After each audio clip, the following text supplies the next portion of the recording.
Moments ago, President Trump weighing in on the Nancy Guthrie case, telling the New York Post he will instruct the Department of Justice to seek the death penalty on the potential captors if the 84-year-old grandmother is not returned safe and sound to her family.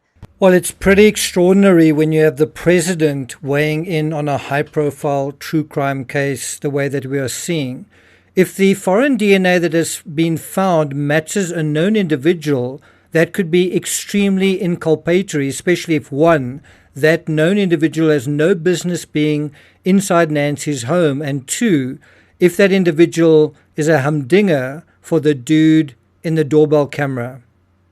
I got nightmares in my head, I fear thoughts build up until I can't feel. My mind fills up into a creature, and it haunts me somewhere much deeper. I got nightmares in my head, I fear.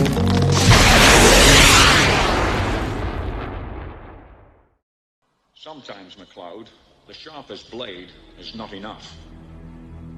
It is true that a DNA bingo may not be enough because investigators will need additional narrative, additional context to construct around that DNA. How did it get there? And is there additional proof that the DNA carrier was in the area? What vehicle did he drive? And that additional proof might be in the clothing that was worn, as well as fiber evidence. Perhaps his cell phone was in the area. Also, where and when that clothing was acquired. And that opens up a very interesting, if somewhat complex area of this case. According to CBS, Sheriff Chris Nanos of Pima County, Arizona, told CBS News that investigators searching for Nancy Guthrie believe the clothing and face mask worn by the suspect in the doorbell video camera were purchased at Walmart. They are still working to identify each brand. CBS News first reported that the suspect's backpack, identified as a black Ozark trail hiker, was sold exclusively at Walmart. So those other clothing items make sense as additional purchases at the same store.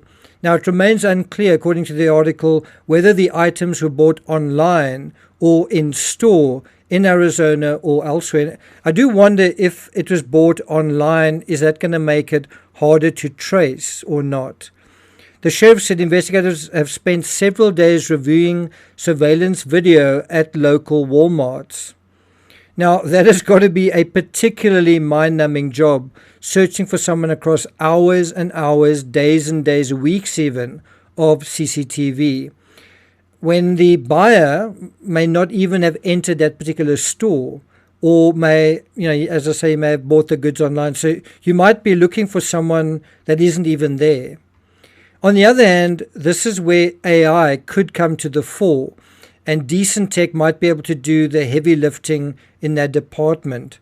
If you can scan this particular figure, if you can scan his measurements, his height, his width, all of that sort of thing. And I don't know whether you can do that kind of biometrical tracing in terms of people, going into stores. But certainly if you can, that is both impressive but also kind of scary.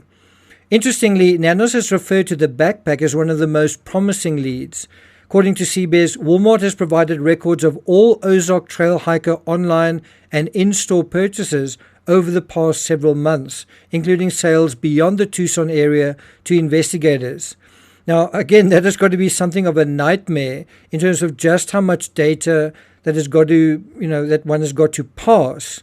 But again, a good software system could theoretically make short work of it.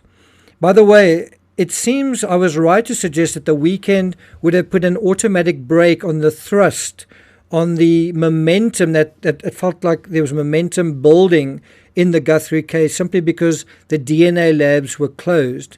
And that's really where we are right now on day 16, awaiting the results of some of those forensic tests. Now, I did mention previously the sign that an investigation is going in the right direction is when the funnel goes from a wider point in the beginning and it narrows as time passes. You're in trouble if you're progressing in terms of the timeline of investigation, and the funnel is actually getting wider, and you're coming up with more and more scenarios, more and more theories, more and more suspects. And so that's the question to ask at this point on day 16. Is the funnel narrowing?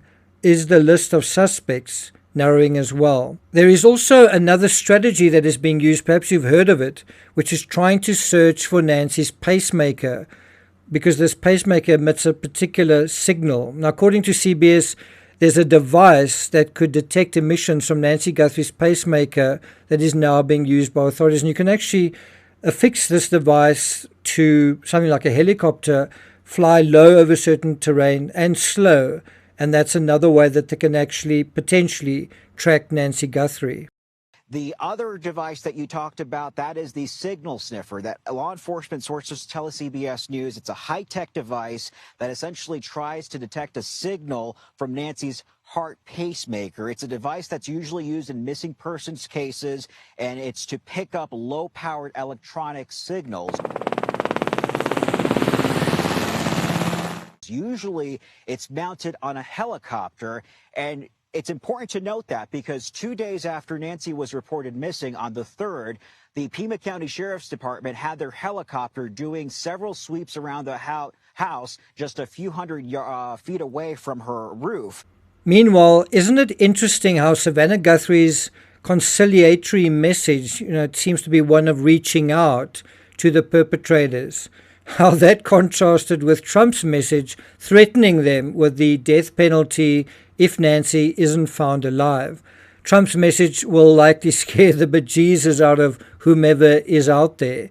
And it is an interesting question. What strategy, if it was up to you, what strategy do you think is the more effective? Reaching out to the perpetrator or threatening them? Whatever is the case, it does seem very, very unlikely that this case isn't going to be solved, given the amount of attention and resources, just the whole army of people that have been deployed to investigate all the different aspects of this case. And that is why I feel like it's just a matter of time before the perpetrator in this case is apprehended, and hopefully Nancy's found safe and alive. I don't know about you, but I'm Googling Nancy Guthrie almost constantly because at any moment it feels like something could happen. Anyway, I'm not going to take it further than that. Thank you for listening, and I'll see you guys next time.